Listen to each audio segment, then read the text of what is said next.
The agenda in the summer with NAM Kiwanuka is brought to you by the Chartered Professional Accountants of Ontario. CPA is a regulator, an educator, a thought leader, and an advocate. We protect the public. We advance our profession. We guide our CPAs. We are CPA Ontario.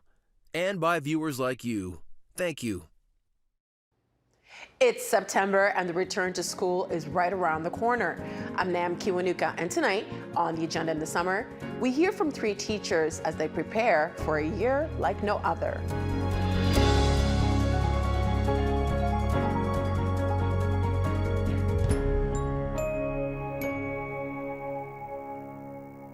The last day of school this year was in March, in-person school that is, after the COVID-19 pandemic came to Ontario. Now, as the province prepares to put kids back in the classroom for the first time since then, how are teachers getting ready in these unsettling times? With us now on that, in Smith Falls, Ontario, Christy Tate Angel, who teaches kindergarten in the Catholic District School Board of Eastern Ontario. In Mississauga, Diana Wang Martin, who teaches chemistry in Peel District School Board. And in the provincial capital, Jay Williams, who teaches math, English, science, history, and geography in the Toronto District School Board. Welcome to you all. Thank you so much. I know you're all really busy right now, so we do appreciate you taking time for us. Thank you for having us. Thanks for having us. Thank you for having us. So before we start talking about what's to come in a few weeks, I wanted to spend a little bit of time talking about what it was like when you had to pivot in March, so from March to June. What was your experience like teaching during that period? Diana, I'd like to start with you.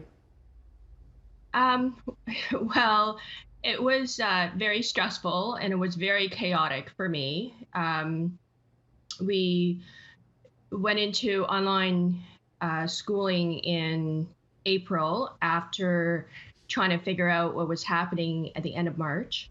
And right there and then, I had to teach all of my courses online, in addition to helping my son, who was in elementary school, with his work. At the time, I was also very concerned about my mom, who lives by herself. And I was also very concerned about my dad, who at the time was in long-term care. So there were many things to deal with during those months, trying to figure out what was going on with the pandemic, trying to order groceries online, trying to figure out whether or not we need to wash everything once we get them, delivered. There were so many issues, in addition to trying to teach all of my courses online. And Christy, what was it like for you? It was a different end of the spectrum in terms of challenge, as I was working to teach kindergarten online, and kindergarten is a play-based learning program. So we were trying to provide activities for parents to do with their kids, realizing that, as Diana spoke, parents were doing their own jobs at home on top of supporting children. And as we know, the youngest children can't do a lot independently. You can't expect them to log on to a computer and be able to access course material. So our team was very cognizant of the fact that we were also putting a lot of demands on the parents, because it wasn't as if we could deliver what would be a typical kinder program just by posting something online. So it was really interesting to try and find ways to still honor the intention of the kindergarten program and provide learning opportunities without trying to turn our parents into teachers, which they're not. And Jake, what about you? I mean, I would agree with both of you ladies. It was a struggle. It was a struggle. But to be clear, it was emergency learning and not distance learning. This is something that's very different for all of us as educators and for parents and students at that time. I teach grade 8, so as you can imagine, my students were struggling with the idea that they were graduating from grade 8 and going on to high school. So there was no graduation, there was no grad trip.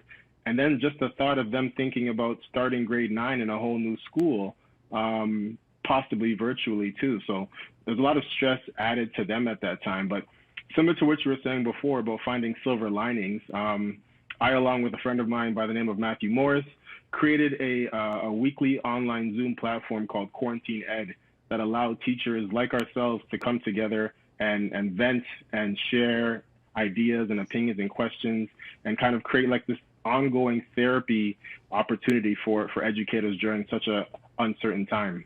And it created community in a sense, because before we were taping, I was talking about how during these past few months, everything's been happening so fast for everybody that you try to find the silver linings in what's happening right now as we go through it together. So I wanted to ask you the same question, Christy and Diana. During that time, were there any positives that you could think of? Christy, I'll start with you, please. I had the fortunate pleasure of taking part in the TVO Kids Power Hour of Learning series. So I actually got to plan and deliver lessons using the TVO Kids materials. And a lot of the kids from my school and families from my school reached out and said they had seen the episodes on TV. And it was a nice way to keep in touch with people and feel like I was seeing my kids, even though I wasn't seeing them. It was a way to connect. Absolutely. Yeah. And Diana, you mentioned before you were juggling not only with work, but in your personal life. Any positives come out during that time? I was thinking about that, and it was such a stressful time that at this point, because I haven't really had any rest since then, I unfortunately can't think of much other than the fact that I spent a lot more socially distanced time with my mom. And, or I worked on the backyard a little bit more than I would have in normal times. And that's okay. That's okay, though. I don't think you should feel as if you have to explain, because I think we've all been learning as we go, and the fact that you're teaching and also you're working from home and trying to manage everything, not necessarily everyone's going to find a positive in that situation. Right. So I don't think you should feel bad about that. How are you feeling now about returning to school, Diana? I am quite stressed. Why are you stressed? I feel that I didn't get a chance to rest since March, since the pandemic hit, since the school closed. It was one thing after another. In June, my dad passed away, and then it was just trying to put one foot in front of the other. And then, then throughout the summer, I kept hoping that the government would, implement some plans that are going to be, safe for students and staff. And I feel at this point that the plans are not safe, and I'm very worried, very stressed out about not just, myself returning to the classroom or my husband returning to the classroom, but my son returning to elementary school with a full class of, high 20s, 30 students, and no possibility for social distancing. I'm just very anxious, very stressed out about the situation heading in. All three of us are going to be in school, my husband and I teaching, and my son again in elementary school, where the possibility of social distancing is really not there.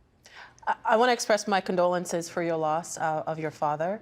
And Jay, I'd like to ask you, how are you feeling about returning to school? Firstly, let me say, Diane, my condolences as well. I share some of the same sentiments as Diane mentioned as well, in terms of, feeling anxious or a little stressed out, but I'm also excited. I'm trying to be as positive as possible in terms of the inevitable, which is returning to school. Do I wish there was a stronger plan in place by the government? Of course. But at the same token, students need engagement. Students need to be in the classroom as much as possible. I wish, as I mentioned before, it was a bit safer, but I'm revved up and ready to go. You said you're stressed out and you wish that it would be safer. What would make it safer? What would make you feel better about going back? Well, the plan doesn't include capping class sizes, right? Let's be very frank and very clear that I think having 30 kids in the classroom is not the best idea. I'm a very social teacher in terms of getting together in group work and inquiry, and I don't know if this current plan allows for that to happen. I don't know if sitting in road seating like we did when I was a kid allows for this to happen. So realistically, it'll take a lot in terms of changing how I approach what I see as my profession daily. And Christy, how are you feeling about going back to school? I think what Jay just said, I heard him say, I don't know, I don't know. I think that I don't know is part of what's making me really apprehensive about the return. I'm so excited to see my kids. I love teaching. I love my job. It gives me absolute joy. But I don't know. I don't feel like, I think Jay alluded to this, I'm not sure I feel like the job I'm going back to this September is the one I've always done. I'm not sure I have the knowledge as an educator to implement best practices given the limitations and given the structure we have to work in. In terms of our kindergarten class, we're still figuring out what toys are we allowed to use? What are we not allowed to use? If we do mini cohorts, are the kids actually allowed to share stuff, but they're not supposed to touch each other, but they're not wearing masks, but they're at the same table?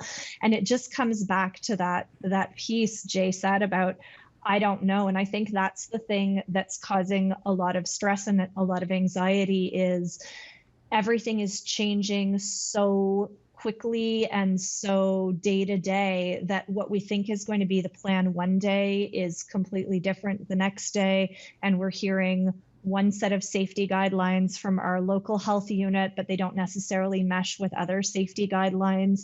So it's, it causes me anxiety when I don't feel like I have the information to do the best job I can and do justice to the kids in my class. I want to follow up on something you just said that I thought was really interesting. You said that this is not the job that you've always done. What concerns you about the position that you're going to be in come September? Well, for me, when I look at, again, I come back to the kindergarten program, but also Jay's point about doing collaborative learning and inquiry-based learning. We know as educators that model of sitting in rows and learning at your desk is not the way kids learn best. We know that kids being able to interact, kids being able to share, kids being able to engage is how we teach. It's how we're supposed to teach, and it's how we know kids learn. And I'm really struggling at how, when the kids aren't allowed to play with each other, how is that going to happen? Are they going to be able to sit close enough to work in collaborative groups? And this is, I recognize that in the past we've taught with kids in rows, and yes, kids will learn, but we also have come forward so much as educators and learned so much about best practices of teaching that I hate to think we're going to have to go back to something that we know isn't necessarily good for kids to fit it within the structures and the constraints we've got. Well, we've been hearing a lot about why kids need to go back to school. For some kids, being at school is a safe place. We're hearing a lot about kids' mental health and how it's being affected with not being in school and being around their friends. Diana, do you agree that it is time for kids to go back to school? Yes, I do believe that it is time for kids to go back to school. I understand that there are families that don't have the luxury of online learning for their children. They have to go back to school. My son has, missed his friends, missed his teachers. He wants to be back in school. I just wish that, proper planning had happened so that the students and the staff can be safe, can properly social distance. I wish that they had, sought out spaces, so community space or available spaces for students and staff to be in so that they can social distance, so that parents don't have to worry so much and that staff don't have to constantly be worried about, what do we do with these kids that are all squished in together so closely for the elementary students. I just, absolutely students need to go back to school, but I wish the plan was better. I wish they had planned properly and, with all the time that they had since March. I've been hearing a lot, you hear it from the public health officials, and we've been reading a lot of studies of how COVID-19 impacts children, and we've been hearing that it doesn't affect children as much, but with teachers, it's going to be a different story. And as a parent of 2 kids, 7 and 9, I know my kids, when they go to school, they pick up things. And I kept thinking what the dynamics would be like in a classroom if my kid is sick and going towards the teacher. Would the teacher be like, oh, stay away from me? But this is like, these are real concerns. Jay, are you concerned about getting COVID-19?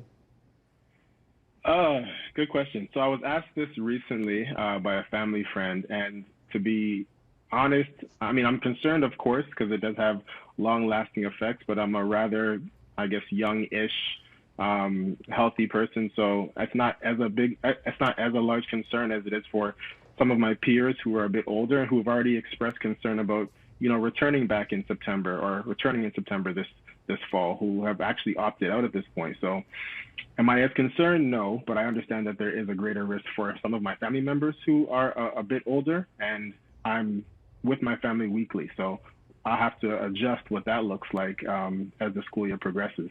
And Christy, the same question. Are you worried about getting COVID-19? Our area has fairly low cases right now. So we are rural, but we are a commuter community. Within our school board, we have commuters going to Kingston and Ottawa and Montreal. So we have a lot of people not working in our community, which worries me a little bit about bringing it into our schools. Mm-hmm. I am immunocompromised, which concerns me a little bit. And the ECE in my classroom has a daughter who is immunocompromised, and she is at risk as well. And then my mother, who is 68, lives with me in an apartment at my house. So we've already talked about the fact that when I go back to school, we're not going to be able to spend time together like we are right now. It's all going to have to be socially distanced, even though she lives at my house. That must make you feel heartbreak. Like, that must make you feel stressed out about keeping your family safe and going back to work, does it not? It does. It is really worrisome. So I'm trying to, I have friends in healthcare who have given suggestions on how to basically scrub out when I get home and take all of my clothes and put them right in the laundry and shower as soon as I get home to minimize the risk of bringing anything in. But yeah, I really worry about my family, even though I certainly don't want to get COVID. But as Jay mentioned, other than my immunocompromised, I'm fairly healthy. And yeah, it is worrisome, though. We don't know the long-term effects of COVID and what it's going to mean down the road. So even if you're young and healthy, there's potential for it to do damage to your body that you're not going to recover. So yeah, it is worrisome. And I love kindergartens, but they're not the best at doing things like washing their hands and not picking their noses and not licking things and not sneezing directly into your face, all of which are lovely side effects of teaching the little guys. Well, I remember the first time my kids were in school and they got foot and mouth, and I was like, what is that? That is disgusting. Yeah. And Diana, they get everything. They get everything, right? And Diana, are you personally worried about getting COVID-19? I am. I'm worried about getting COVID-19 myself, or my son getting it, or my husband, one of us getting it, because, the 3 of us heading into school. I don't know about how it will affect us in the long term, the short term. I have a congenital heart defect that was mostly repaired when I was a toddler, but there's still residual issues. I don't know what will happen if one or all of us get it. So I'm absolutely worried about getting COVID-19. Premier Ford has said that, when we talk about you going back to school, unions have become a part of the conversation. And Premier Ford has said that, and I quote, "The teachers' unions just want to fight. They want to fight with everyone." And he's also added that teachers have come up to him and apologized for their union's behavior. Do you think your union is representing your interests, in your opinion? Jake, can I start with you? Sure. First of all, I'd love to meet the teacher who went up to Ford and said that. That's crazy.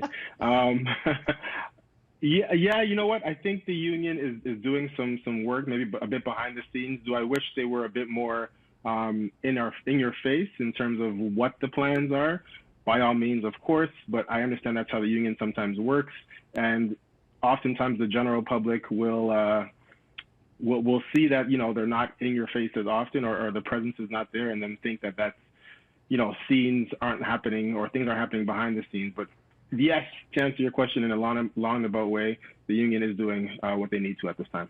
And Christy, do you think your union is adequately representing your interests?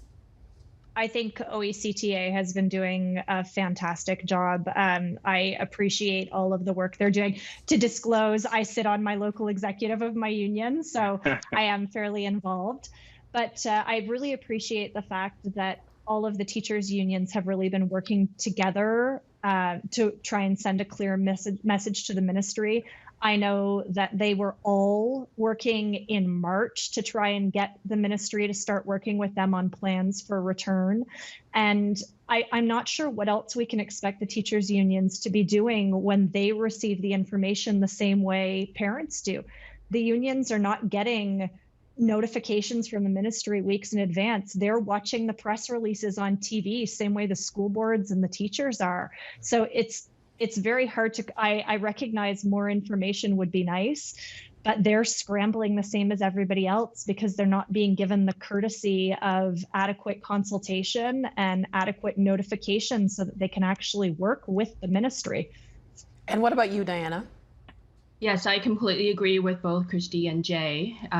First of all, I would like to say that the teacher union is made up of teachers. So we are the union. And when I hear the government or, Premier Ford or Minister Lecce, comment about how, they love teachers, they think teachers are great, but they don't like the union. They don't like what the union is doing. I chuckle because we, the teachers, make up the union. The union isn't a separate entity. They represent us. They, I don't know what else to say other than we are a part of the union. So and I do absolutely believe that they are representing our voices. They are looking out for us, and we are the union. Well, one thing I've heard from all of you, just that you would have liked to have been different, was the class sizes. In the past, smaller classroom sizes have been one of the primary issues when it comes to collective bargaining. So to the general public, I think maybe when they hear small classrooms, they think that it is now a political issue. How is this different, Jay? Well, I think you just mentioned it, right? We've been arguing for this, or bargaining for this for the last long bit there. Smaller classrooms allows for more inclusive learning, an opportunity to get more hands-on, so that as a teacher, you're not spread out amongst 30 students, having to adhere to the various learning styles and needs of those students.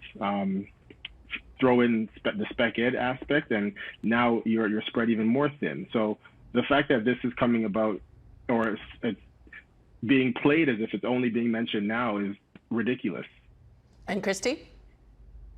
I think, to add on to what Jay said, we already have classrooms that are physically really, really full. Our schools are not built with large spaces. I'm fortunate in an FDK, the kindergarten classrooms are a little bit bigger, but physically, a lot of our teachers are tight and don't have room to move with the existing numbers they have. And I laugh when I'm hearing the recommendations, because in a school, it's 2 meters apart. Well, if you can't do 2 meters, 1 meter is okay. Well, if you can't do 1 meter, do the best you can. And that's where we are. We're at do the best you can, because the rooms are not physically big enough to spread kids out 1 meter, let alone 2 meters. We only have a few minutes left, and I have a few more questions to ask. So Diana, I want to ask you this. We were talking about how everybody's had to pivot because this is something that we're all experiencing at the same time. So are you then sympathetic to the notion that everyone is winging it a little bit now, including the boards and the government? Oh, yes. Well, the board, I feel has done everything they can. They would, put together a plan only to be told that they have to redo the plans. And from what I've heard and seen that has happened many times throughout the summer, the government, again, has had since March to come up with something, to work with the educator, to work with health experts and scientists and epidemiologists that are not just within their political sphere and their political influence.